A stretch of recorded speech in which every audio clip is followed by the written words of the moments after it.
시청자 여러분 안녕하십니까? 4월 25일 화요일 JCN 모닝뉴스입니다. 민주시민교육조례가 정치 이념적 다툼으로 전락하고 있습니다. 어제 찬반 토론회가 열렸는데 폐지를 찬성하는 쪽에서는 법원 측에 맞지 않고 학생들의 자유와 창의성을 저해한다는 주장이 나왔습니다. 폐지를 반대하는 진영에서는 다름을 인정하고 공존을 모색하기 위해 반드시 필요하다는 주장이 나왔습니다. 김용한 기자의 보도입니다. 이성용 시의원이 대표 발의한 민주시민교육조례 폐지조례에 대한 심사를 앞두고 찬반 토론회가 열렸습니다. 이 의원은 정치 편향성 문제와 제정 이후 실적이 없는 유명무실한 조례 등을 이유로 폐지에 나섰습니다. 조례 폐지를 반대하는 측에서는 민선 7기 당시 민주시민교육을 위한 종합계획 용역을 추진한 적이 있다며 집행 실적이 없다는 주장은 사실이 아니라고 반박했습니다. 민주시민 교육을 직접적으로는 아니어도 간접적으로 하는 교육 사례는 많이 있어요. 이게 전혀 이 조례를 제정하고 나서 전혀 집행한 실적이 없다는 것은 사실이 아니다. 또 대화와 토론을 통해 공존하는 방법을 배울 수 있는 기초가 되는 조례라며 반드시 유지돼야 한다고 강조했습니다. 서로 다름을 인정하고 공존을 모색하는 토론하는 기술을 배우는 것입니다. 짧게 말해서 싸우지 않고 토론하는 방법을 배우는 것이죠. 이걸 없앤다는 게 이해하기 어렵습니다. 조례를 폐지해야 한다는 진영에서는 학생들의 자유와 창의적 사고를 방해하는 교육수단이 되고 있다고 주장했습니다. 당연히 폐지를 해야 하고 학생들의 사상적 족쇄를 채워놓고 있는 것이 바로 민주시민 교육의 행태입니다. 민주시민 교육의 교과서를 내용을 보시게 되면은 민주당 당원 교육 자료집과 다름이 없습니다. 또 민주시민교육 관련 법률 4건이 국회에 계류 중이라며 상위법이 제정되기 전에 지자체가 조례로 먼저 만들어 시행하는 부분에 대해서 절차상의 문제가 있다는 지적도 나왔습니다. 그러니까 평생 교육 기본 그 조례 안에서 과목을 편성해서 교육을 하면 되지 지금 별도의 조례를 만들어서 하는 것은 여러 가지 문제가 있다는 겁니다. 민주시민 교육조례를 둘러싼 시민사회 단체들의 기자회견도 계속 이어지고 있습니다. 보수 성향 단체들은 폐지를, 진보 성향 단체들은 유지를 촉구하며 정치 이념적 대립구도를 이어가고 있습니다. 이성용 의원이 발의한 민주시민 교육조례 폐지 조례안은 오는 26일 상임위 심사를 거친 뒤 다음 달 1일 시의회 본회의에서 최종 결정될 예정입니다. JCN 뉴스 김영환입니다. 중구의회가 지역에서 처음으로 부모교육 지원조례 제정에 나섰습니다. 이 조례는 부모 역할에 필요한 지식과 정보기술을 제공할 수 있는 부모교육을 실시할 수 있도록 하는 내용으로 구청장이 관련 기관이나 비영리법인 등의 교육사업을 위탁할 수 있으며 예산 범위 내에서 필요한 경비도 지원할 수 있도록 명시하고 있습니다. 조례를 대표 발의한 이명려 의원은 중구의 아이들이 건강하게 자랄 수 있는 환경이 조성되는 데 도움이 되길 기대한다고 전했습니다. 지난 석 달간 울산에서 발생한 우회전 교통사고가 14.1% 감소한 것으로 나타났습니다. 울산경찰청은 지난 1월 22일부터 강화된 교차로 우회전 일시정지 시행 이후 계도 기간인 석 달 동안 울산 지역 우회전 교통사고가 65건 발생했다고 밝혔습니다. 이는 최근 3년간 우회전 교통사고 평균 발생 건수인 75.5건 대비 14.1% 감소한 것으로 특히 차와 사람 간의 발생 건수가 18.2% 줄었다고 설명했습니다. 울산시가 경기도 성남시의 정자교 붕괴 사고 이후 울산 지역의 교량 4곳에 대해 안전점검을 벌인 결과 이상이 없는 것으로 나타났습니다. 울산시는 가운데 공간이 비어있는 준공 슬래브 형식의 정자교와 비슷한 방식으로 제작된 번영교와 신사모교, 3일교와 학성교를 대상으로 보행로 부분에 대한 하중을 점검한 결과 이상이 없었다고 밝혔습니다. 울산시는 현재 고가차도 12개를 포함해 229개 다리를 관리하고 있다며 이상이 있는 부분에 대해서는 적기에 보수 보강을 실시하겠다는 방침입니다. 울산 일자리재단을 울산경제진흥원으로 흡수 통합해 울산경제일자리진흥원으로 변경하는 조례안이 어제 울산시의회 상임위에 원안 가결됐습니다. 울산시는 어제 시의회 산업건설위원회 회의에서 두 기관이 유사한 기능을 분산해 수행하면서 여러 비효율적인 부분들이 발생하고 있다며 통합의 필요성을 설명했습니다. 일자리재단 직원들은 울산경제일자리진흥원 소속으로 고용이 승계됩니다. 울산경제일자리진흥원은 중소기업과 소상공인 지원, 고용 창출과 안정화 등의 정책과 사업을 추진하게 됩니다. 울산시의회에 이어 동구의회도 공정위에 하나와 대우조선해양의 기업 결합에 대한 조건부 승인을 촉구했습니다. 동구의회는 어제 기자회견을 열고 방산 분야 국내 1위인 하나그룹이 대우조선해양을 인수하면 특수선 경쟁 입찰에서 독점적 위치를 차지하게 된다며 공정거래 보장을 전제로 기업 결합을 조건부 승인할 것을 공정위에 요구했습니다. 공정거래위원회는 오는 26일 심사 결과를 발표할 예정입니다. 지난 23일 울산의 한 돼지 농장에서 가축 분뇨 폐수가 대량 유출되는 일이 있었는데요. 해당 농장에서 가축 분뇨를 무단 방류하다 적발된 것만 벌써 9번째입니다. 단순 실수나 시설 노후화를 탓하기엔 너무 자주 반복되는데 처벌이 솜방망이에 그친다는 걸 악용하는 것 아니냐는 지적이 나옵니다. 구현희 기자입니다. 먹물을 풀어놓은 듯 농수로가 온통 시꺼먼 물로 뒤덮였습니다. 지난 23일 새벽 울주군의 한 돼지 농장에서 유출된 가축 분뇨 폐수입니다. 그런데 이렇게 가축 분뇨가 유출된 건 이번이 처음이 아닙니다. 지난 2015년부터 이 농장에서 가축 분뇨 폐수 등이 무단 방류돼 적발된 것만 모두 9번에 달합니다. 하지만 그때마다 내려진 처분은 조치 명령과 100만 원 이하의 과태료, 구약식 벌금이 다였습니다. 이 가운데는 고의적인 방류가 의심되는 행위도 적지 않았지만 처벌은 매번 솜방망이에 그쳤습니다. 해당 농장은 노후화된 시설 때문에 폐수가 유출된 것이라 주장하지만 주민들의 생각은 다릅니다. 허가받은 사육 두수보다 실제 더 많은 양의 돼지를 사육하고 있고 이로 인해 처리 용량을 넘어선 분뇨를 무단 방류한다는 겁니다.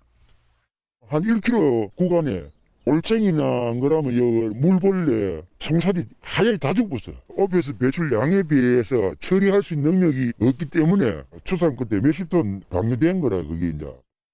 사고 다음 날 현장 조사에 나선 울주군은 해당 농장이 공공수역에 폐수를 무단 방류한 행위와 함께 처리시설 설치 기준과 관리 기준을 모두 위반한 사실을 확인했습니다.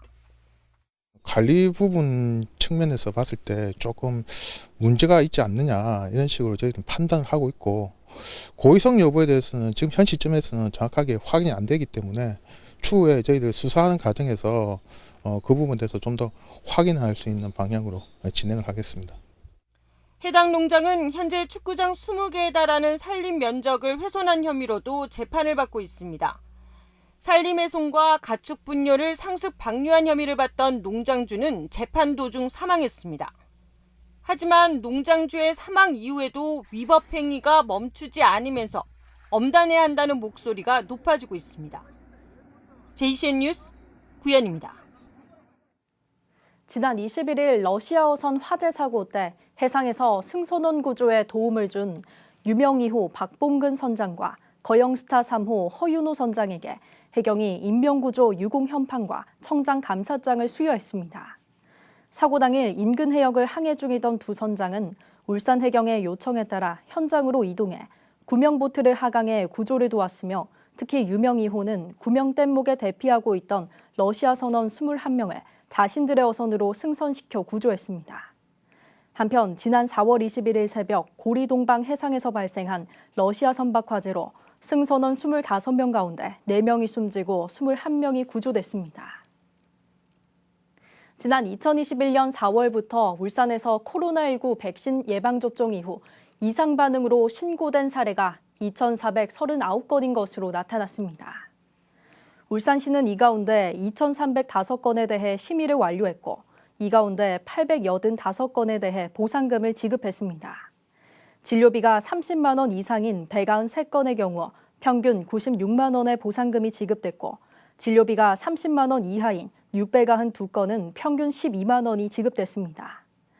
울산시의 코로나19 예방접종 피해보상 결정률은 38.4%로 전국 평균 25.2%보다 13.2%포인트 높은 것으로 나타났습니다.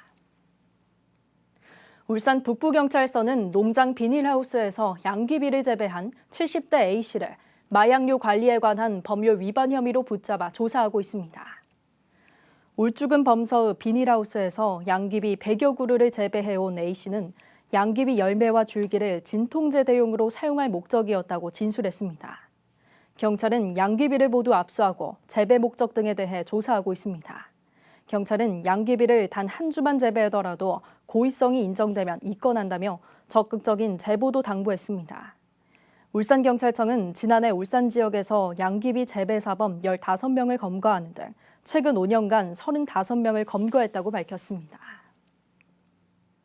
새벽에 도로에 누워있던 취객을 미처 발견하지 못하고 차로 치어 숨지게 한 운전자에게 벌금형이 선고됐습니다. 울산지법 이태희 판사는 교통사고 처리 특례법 위반 혐의로 기소된 30대 A씨에게 벌금 500만 원을 선고했습니다.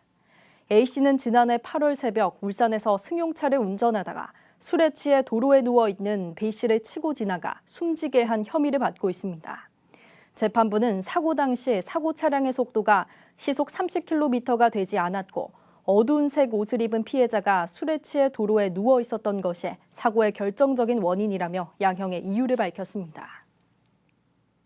울주군이 운영 중인 공공시설들의 한 해 적자가 239억 원에 달하는 것으로 나타나 대책 마련이 시급하다는 지적이 나왔습니다.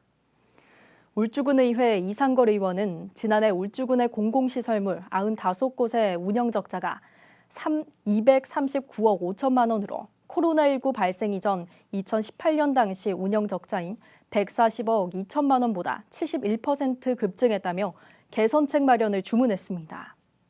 이에 대해 울주군은 코로나19와 경기 침체 등으로 시설 이용자 수가 줄어들어 손실 규모가 커지고 있다며 각 시설들의 운영 방식과 사업별 적정성 등을 진단한 뒤 개선안을 마련하겠다고 답했습니다. 전국 횟집에 상습적으로 식중독에 걸렸다는 전화를 돌리며 보상금을 챙겨온 30대 남성이 경찰에 구속됐습니다. 피해를 본 횟집만 전국에 2,500여 곳으로 피해 금액은 모두 7,100여만 원에 달합니다. 많은 횟집들은 혹시나 소문이 잘못 날까 봐 돈을 보냈다고 합니다. 박용훈 기자가 보도합니다. 울산 동구에서 횟집을 운영하고 있는 사장 A씨. A씨는 지난달 13일 한 손님으로부터 이틀 전 A씨의 식당에서 음식을 먹고 식중독에 걸렸다는 전화를 받았습니다. A씨가 진단서를 요구하자 손님은 병원 진단서까지 보내며 21만여 원을 요구했습니다. 손님이 보건소에 신고하겠다며 협박까지 하자 A씨는 손님의 계좌에 돈을 입금할 수밖에 없었습니다. 다음 날인 14일, A씨에게 또 다른 손님으로부터 전화가 왔는데 또 A씨의 식당에서 음식을 먹고 식중독에 걸렸다는 내용이었습니다. 해당 손님이 음식을 먹었다는 날짜는 지난달 12일 저녁. 당시 A씨는 손님이 없어 일찍 문을 닫았던 상황이었습니다. 그날 우리 손님이 아무도 없었거든요. 그 한 팀 단골 손님이 있었는데 나하고 그날 외식하러 가기로 했어. 그래서 손님을 그 길로부터 안 받기로 했어. 안 받고 있는데 그거하고 이거하고 맞질 않은 거라 앞뒤가. 손님이 보상금을 요구하며 보내온 계좌번호는 A씨가 21만 원을 입금했던 계좌와 같은 계좌였습니다. 신고를 받은 동부경찰서는 지난 20일 새벽 경기도 주거지에서 범인을 검거했습니다. 범인은 3개월 동안 포털 사이트를 검색해 나온 전국 2,500여 곳의 횟집에 무작위로 전화해 모두 7,100여만 원을 챙긴 것으로 드러났습니다. 울산에서만 105곳의 횟집에서 모두 500여만 원을 챙긴 것으로 조사됐습니다.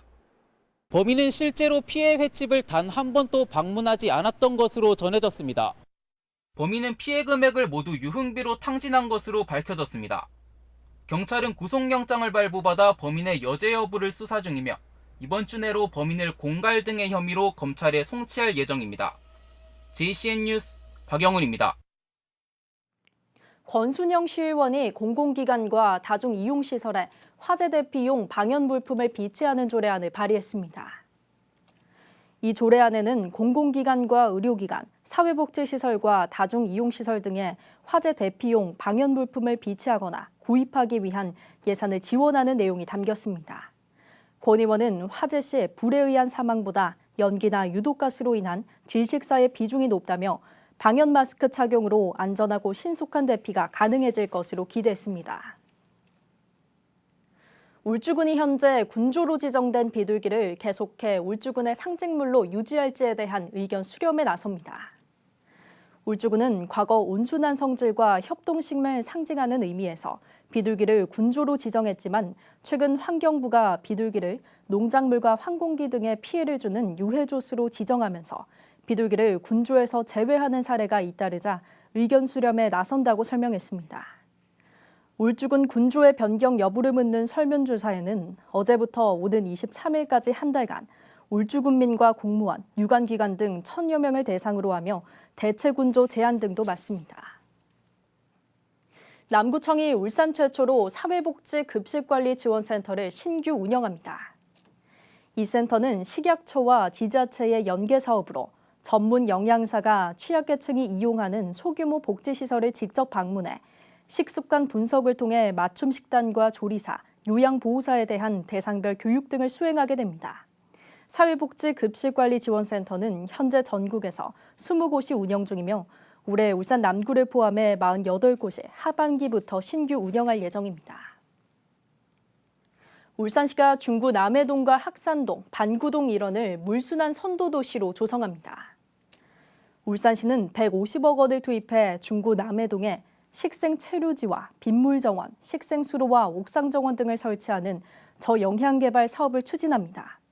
또 120억 원을 들여 중구 학산동과 반구동에도 2025년 준공을 목표로 저영향개발 사업을 진행합니다. 저영향개발은 빗물이 토양으로 자연스럽게 흡수될 수 있도록 시설을 설치하는 사업입니다. JCM 모닝뉴스를 마칩니다. 함께해 주신 여러분 고맙습니다.